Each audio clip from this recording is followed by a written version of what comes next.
नमस्कार। आज वास्तुशास्त्र पंचतत्व भितर पृथ्वी तत्व पर आलोचना करबा। पृथ्वी तत्व प्राय आम घर 190 डिग्री ठारू 235 डिग्री भितर आसे। जेमति आपण इमेज देखुचंदी एटा दीटा दिग नै गठित। गोटे होची साउथ वेस्ट जहा को जे नैऋत्य कोण, आ गोटे होची दक्षिण दिग आ नैऋत्य कोण मध्यस्थ दिग जहा को जे साउथ वेस्ट। आ एई दिग यार कलर होची पृथ्वी तत्वर रंग होची हळदिया कलर। एई दिगरे जदि वास्तु दोष रहुची तबे निश्चित रूपे आम घरे बड़ समस्या आसीबो।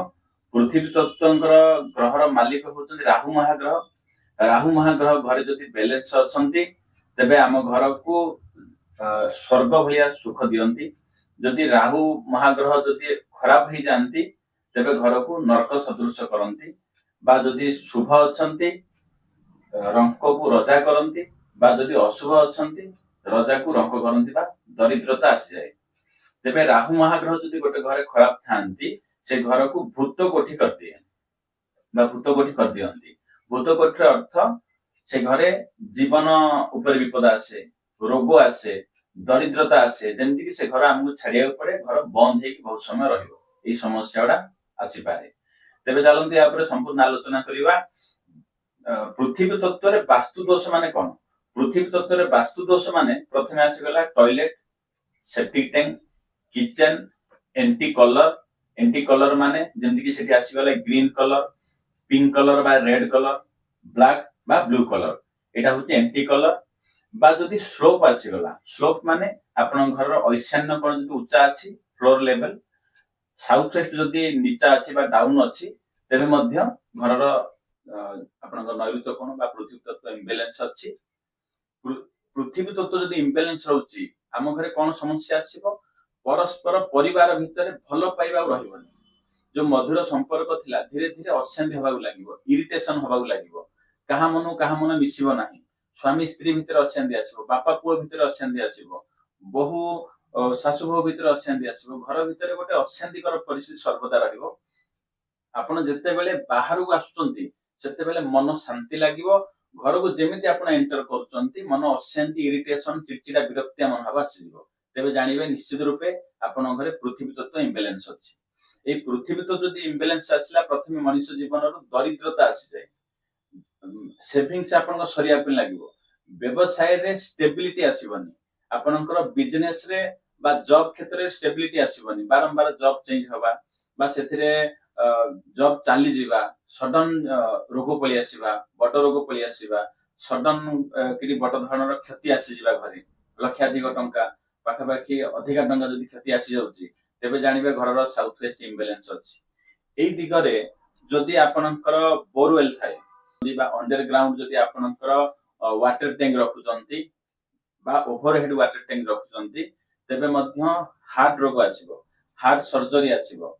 हार्ट ऑपरेशन निश्चित रूपे आपण घरे हबो जदि ओवरहेड बा अंडरग्राउंड वाटर टैंक बा बोरवेल जदि आपण घरे साउथ वेस्ट बा पृथ्वी तत्व दिगरे अछि। काहे ना एई दिग उच्च रहिया आवश्यक। जदि बोरवेल होउची निश्चित रूपे मेजर वास्तु दोष जीवन ऊपर विपद आसीबो। एई दिगरे जदि वास्तु दोष अछि तेबे निश्चित रूपे बड रोग आसीबो, कैंसर भली समस्या आसीबो। जदि घरे कहार राहु महाग्रहकर दशा अंतर दशा जदि चालिची हार्ट रोग आसीबो, पेट जनित समस्या आसीबो, पाइल्स आसीबो, इंडाइजेशन समस्या आसीबो, पेट भितर अल्सर आसीबो। ए सब समस्या आपनक घरे जो देखा जाउची साउथ वेस्ट इम्बैलेंस अछि। साउथ वेस्ट जदि आपनकर टॉयलेट अछि बा चूल्हा अछि त आकु एटु बाहर कर दबाटा ही सबुठु भलो रेमेडी। जदि आपण पाखरे ऑप्शन ही नाही तेबे चूल्हा तळे हळदिया कलर पत्थर आपण रखि परिबे। आउ जोटा कि आपण टॉयलेट रो चारिपटे ब्रास रो स्ट्रिप देकी तार आपण प्रतिकार कर देई परिबे। किंतु प्रतिकार किछि मात्रा रे काम दिए 50-60%। 100% जदि चाहुचंती आकु शिफ्ट करिया पड़िबो। जदि ऑप्शन नाही से क्षेत्र आपण प्रतिकार करि परिबे, डरिबार किछि नाही। जदि साउथ वेस्ट रे आपण टॉयलेट अछि तो एठी प्रतिकार आवश्यक नाही। केना एसएसडब्ल्यू पृथ्वी तत्वर एसएसडब्ल्यू डायरेक्शन में टॉयलेट रहि परिबो। किंतु एठी किचन जमा रहि परिबो नाही चूल्हा। जदि आपण साउथ वेस्ट रोषेई करूचंती से खाद्य विषाक्त हो जाए बा सेठी जदि खाद्य स्टोर करूचंती ତେବେ ସେ ଖାଦ୍ୟ ମଧ୍ୟ ପରବର୍ତ୍ତୀ ସମୟରେ ଆମକୁ ରୋଗ ହିଁ ଦବ, ବିଷାକ୍ତ ମଧ୍ୟ ସେ ଖାଦ୍ୟ ହେଇଯିବ। ତେବେ ସାଉଥ ଯଦି ଅଛି କିଚେନ ତାକୁ ବାହାର କରିବେ, ଏଠି ଟଏଲେଟ ରହିପାରିବ। ଆଉ ନୈಋତ କୋଣ ଯାହା କୁହାଯାଏ ସାଉଥ ୱେଷ୍ଟ, ଏଠି ଟଏଲେଟ ମନା, ଏଠି କିଚେନ ମନା, ଯଦି ଅଛି ତାର ପ୍ରତିକାର ଆପଣ କରିନେବେ। ଦେଖନ୍ତୁ ଏଇ ସାଉଥ ୱେଷ୍ଟ ଯଦି ଯୋଉ ଘର ନୂଆ ଯଦି ତିଆରି ହଉଛି, ଯଦି ସାଉଥ ୱେଷ୍ଟ ଦିଗରେ ଖାଲ ଅଛି, ଆମେ ଯଦି ପ୍ରଥମେ ସେପ୍ଟିକ ଟ୍ୟାଙ୍କ ସେ ଦିଗରେ କରିଦେଇଛେ, ଯଦି ଖାଲ ହେଇକି ଅଛି, ପାଣି ଜମା ହେଇକି ଅଛି, ତେବେ ସେ ଘର ଖଣ୍ଡିଆ ରହିଯାଏ, ଆଉ କମ୍ପ୍ଲିଟ ହୁଏନି। ବହୁତ ବଡ ବଡ ବିଲ୍ଡିଂ ଦେଖିଥିବେ ଯୋଉଟା କି ବହୁତ ବର୍ଷ ହେଲା ସେ ରହିକି ପୁରା ଅବସ୍ଥା ଖରାପ ଅବସ୍ଥାରେ ଅଛି, ଭୂତ କୋଠି ହେଇସାରିଛି। ଏଟା କେବଳ ନିଶ୍ଚିତ ରୂପେ ରାହୁଙ୍କ ଦିଗ ଖରାପ, ସାଉଥ ୱେଷ୍ଟ ଯଦି ଡାଉନ ଅଛି ବା ବାସ୍ତୁଦୋଷ ଅଛି, ତେବେ ସେଇ ଏରିଆକୁ ପୁରା ସେ ନେଗେଟିଭ ଏନର୍ଜିରେ ଭରି ଦିଅନ୍ତି ରାହୁ ମହାଗ୍ରହ। ଯଦି ଏଇ ସମସ୍ୟା ଅଛି, ତେବେ ପ୍ରତିକାର ଆପଣଙ୍କୁ କୁହାଗଲା। ଆଉ କଣ ବାଲାନ୍ସ କରିପାରିବେ? ପ୍ରଥମେ ଯଦି ଫ୍ଲୋର ଡାଉନ ଅଛି ଦକ୍ଷିଣ ପଶ୍ଚିମକୁ, ତାକୁ ଆପଣ ଫ୍ଲୋର ସମାନ କରନ୍ତୁ ବା ସାଉଥ ୱେଷ୍ଟ ଟିକେ ଉଚ୍ଚା ରଖନ୍ତୁ। ସେଇ ଘରେ ଆପଣ ଅଫ ହ୍ୱାଇଟ ବା କ୍ରିମ କଲର ପେଣ୍ଟ କରିବେ ଟୋଟାଲି ଘର ସାରା, ବା ସାଉଥ ୱେଷ୍ଟରେ ପର୍ଟିକୁଲାର ଆପଣ ୟେଲୋ କଲର ମଧ୍ୟ ପେଣ୍ଟ କରିଦେଇ ପାରିବେ। ଏଇ ଦିଗରେ ଘର ପରିବାରର family photo with golden frame ଲଗାନ୍ତୁ। ପରିବାର ଭିତରେ ସମ୍ପର୍କ ଉତ୍ତମ ରହିବ, ମନ ମିଶିବ, ସୁଖ ଶାନ୍ତିରେ ଆପଣ ଚଳିପାରିବେ। ଏଠି ହଳଦୀ ଆଉ କେଶର ମିଶେଇ ତାକୁ ଆପଣ ଏ ଦିଗରେ ସ୍ୱସ୍ତିକ ତିଆରି କରନ୍ତୁ କାନ୍ଥରେ। ଆଉ ଏଠି 2x2 ବା 4x4 ଗୋଟେ ବକ୍ସ କରିକି ସେଥିରେ ହଳଦିଆ ସୋରିଷ ରଖି ଆପଣ ସେଇ ସାଉଥ ୱେଷ୍ଟ ରଖନ୍ତୁ, ଯୋଉଟା କି ଯଦି ଫ୍ଲୋର ଯଦି ଡାଉନ ଅଛି ତାର ପ୍ରତିକାର ହେଇଯିବ। ଏ ଦିଗରେ ମାଷ୍ଟର ବେଡରୁମ ହଉଛି ଅତି ବଢିଆ, ସାଉଥ ୱେଷ୍ଟ ଦିଗରେ। ସାଉଥ ୱେଷ୍ଟ ଯଦି ବେଡରୁମ କରୁଛନ୍ତି, ତେବେ ସର୍ଜରୀ ନିଶ୍ଚିତ ରୂପେ ଆପଣଙ୍କ ଲାଇଫରେ ଆସିବ। କିନ୍ତୁ ସାଉଥ ୱେଷ୍ଟ ବା ଯାହାକୁ କୁହାଯାଏ ନୈଋତ କୋଣ, ଏଇ ଦିଗରେ ମାଷ୍ଟର ବେଡରୁମ ପାଇଁ ଅତି ବଢିଆ। ଘରର ଯୋଉମାନେ ମୁରବୀ ବା ବୟସ୍କ ଗୁରୁଜନ ଲୋକ ଏଠି ଶୋଇବା ଆବଶ୍ୟକ, ଯାହା ଫଳରେ କି ସେମାନଙ୍କର କଣ୍ଟ୍ରୋଲରେ ଘର ପରିବାର ଚାଲେ, ବା ଆମେ ତାଙ୍କ କଥା ଶୁଣିବାକୁ ଲାଗିବା, ସେମାନଙ୍କର ସ୍ୱାସ୍ଥ୍ୟ ଠିକ ରହିବ, ମନ ଫୁର୍ତ୍ତି ରହିବ, ପରିବାରରେ ଗୋଟେ ବଣ୍ଡିଂ କ୍ରିଏଟ ହବ। ଏଇ ଦିଗ ଦିଟା ମୁଖ୍ୟ ଦେବତାଙ୍କୁ ନେଇ ଗଠିତ। ଗୋଟେ ହଉଛନ୍ତି ପିତୃ ଦେବତା, ପିତୃ ପୁରୁଷ ଯାହାକୁ କୁହାଯାଏ।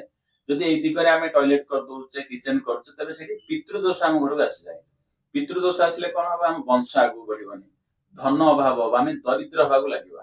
ଯଦି ସଡନ ଆପଣଙ୍କ ଘରେ ଲକ୍ଷ ଲକ୍ଷ ଟଙ୍କା ବୁଡି ଯାଉଛି, କି ନେଇଯାଉଛି, ଠକାମି ହେଇଯାଉଛନ୍ତି, ବିଜନେସ କରୁଛନ୍ତି, ସଡନ ଲସ୍ ପୁରା ହେଇଯାଉଛି ଏବଂ ଆପଣ ଦେବାଳିଆ ପରିସ୍ଥିତି ଆସି ଯାଉଛନ୍ତି, ତେବେ ନିଶ୍ଚିତ ରୂପେ ଆପଣଙ୍କ ଘରେ ପିତୃଦୋଷ ଅଛି। ସାଉଥ ୱେଷ୍ଟ ଦିଗରେ ଆପଣଙ୍କ ଘରେ ଟଏଲେଟ ବା କିଚେନ ନିଶ୍ଚିତ ରୂପେ ଅଛି। ଦ୍ୱିତୀୟ ଦିଗ ହଉଛି ମୃଗା। ମୃଗା ଦେବତା ଯିଏ ବଂଶକୁ ଆଗକୁ ନିଅନ୍ତି, ବଂଶ ପରମ୍ପରାକୁ ଆଗକୁ ନିଅନ୍ତି। ଯେମିତି ଆପଣ ଦେଖିଥିବେ ଆମ ଗାଁରେ ଏଇ ଫ୍ୟାମିଲି ବ୍ୟକ୍ତିଙ୍କର ବହୁତ ନାଁ ଅଛି, ଇଏ ୟାଙ୍କ ପରମ୍ପରା ଅନୁଯାୟୀ ସେଇ ସମ୍ମାନ, ସେଇ ପଦବୀ ରଖି ମର୍ଯ୍ୟାଦା ରଖିଛନ୍ତି, ତେବେ ସେଇ ଘରେ ମୃଗା ଦେବତା ଅଛି। ଠିକ ଅଛି। ଯଦି ଆପଣଙ୍କର ବଂଶ ଆଗକୁ ହିଁ ବଢୁନି, ବ୍ୟବସାୟ ଆଗକୁ ହିଁ ବଢୁନି, ଆପଣଙ୍କ ନାଁ ଆଗକୁ ବଢୁନାହିଁ, ନାଁ କମି ହିଁ ଯାଉଛି, ବା ଆପଣଙ୍କର ପାରିବାରିକ କ୍ଷେତ୍ରରେ ବା ଆପଣଙ୍କର ପରିବେଶରେ ଆପଣଙ୍କର ଯଦି ଡିଫେମ ହଉଛି, ଅପମାନିତ ହଉଛନ୍ତି, ଆପଣଙ୍କୁ କେହି ରେସପେକ୍ଟ ପୋଜିସନ ରଖୁନାହାନ୍ତି, ତେବେ ଆପଣଙ୍କ ଘରେ ସାଉଥ ୱେଷ୍ଟ ଇମ୍ବାଲାନ୍ସ ଅଛି। ଯଦି ସଡନ କିନା ବଡ ଆକ୍ସିଡେଣ୍ଟ ଆସିଯାଉଛି, ତେବେ ମଧ୍ୟ ସାଉଥ ୱେଷ୍ଟ ଇମ୍ବାଲାନ୍ସ ଅଛି। ତେବେ ଯାହା ପ୍ରତିକାର କୁହାଯାଇଛି କରନ୍ତୁ। ସାଉଥ ୱେଷ୍ଟରେ ମାଷ୍ଟର ବେଡରୁମ କରନ୍ତୁ। ଏଠି ଟଏଲେଟ ରୁ ଏଭଏଡ କରିବା ସବୁଠୁ ବେଷ୍ଟ। ପ୍ରତିକାର ଯଦି କରୁଛନ୍ତି, ଯଦି ରାହୁ ଦଶା ଆସିଲା, ନିଶ୍ଚିତ ଆମ ଲାଇଫରେ ସମସ୍ୟା ଆସିବ। ତେଣୁକରି ଟଏଲେଟ ସେପ୍ଟିକ ଟ୍ୟାଙ୍କ ବନ୍ଦ କରିଦେବାଟା ହିଁ ଭଲ। ଯଦି ସାଉଥ ୱେଷ୍ଟ ଅଛି, ଦେଖନ୍ତୁ ସାଉଥ ୱେଷ୍ଟ ଏ ଦିଟା ପାଖାପାଖି ଅଛି, ତ ଏଇଟା କେବଳ ଏଙ୍ଗୁଲାର ଡିଭିଜନ ମେଥଡ ହିସାବରେ ଲୋକାଲ ଆର୍କିଟେକ୍ଟକୁ ଯଦି ଆପଣ କଣ୍ଟାକ୍ଟ କରି ଯଦି ମ୍ୟାପ ବନାଉଛନ୍ତି, ତେବେ ଆପଣ ସଠିକ ପୋଜିସନ ଜାଣିପାରିବେ। ତେବେ ଯାଇ ଆପଣ ସୁଖ ଶାନ୍ତିରେ ଜୀବନ ଅତିବାହିତ କରିପାରିବେ। ପୃଥିବୀ ତତ୍ତ୍ୱ ପଞ୍ଚତତ୍ତ୍ୱର ସବୁଠାରୁ ଗୁରୁତ୍ୱପୂର୍ଣ୍ଣ ତତ୍ତ୍ୱ, ଇମ୍ପୋର୍ଟାଣ୍ଟ ତତ୍ତ୍ୱ। ଏଇ ତତ୍ତ୍ୱକୁ ଆପଣଙ୍କ ଘରେ ବାଲାନ୍ସ ରଖିବା ପାଇଁ ଚେଷ୍ଟା କରନ୍ତୁ, ଯାହା ଫଳରେ କି ଅନ୍ୟ ଛୋଟ ମୋଟିଆ ସମସ୍ୟା ଥିଲେ ମଧ୍ୟ ତାକୁ ପାରି ହେଇଯିବେ। କିନ୍ତୁ ଏଇ ତତ୍ତ୍ୱ ଜୀବନ ଉପରେ ବିପଦ ଦିଏ, ଦରିଦ୍ରତା ଆଣେ, ବଡ ସମସ୍ୟା ଦିଏ। ପ୍ରତିକାର ଯାହା କୁହାଯାଇଛି କରନ୍ତୁ, ନିଶ୍ଚିତ ରୂପେ ଆପଣଙ୍କ ଲାଇଫରେ ସମସ୍ୟା ଦୂର ହବ, ସୁଖ ଶାନ୍ତିରେ ଜୀବନ ଅତିବାହିତ କରିବେ। ଧନ୍ୟବାଦ। ଜୟ ଜଗନ୍ନାଥ।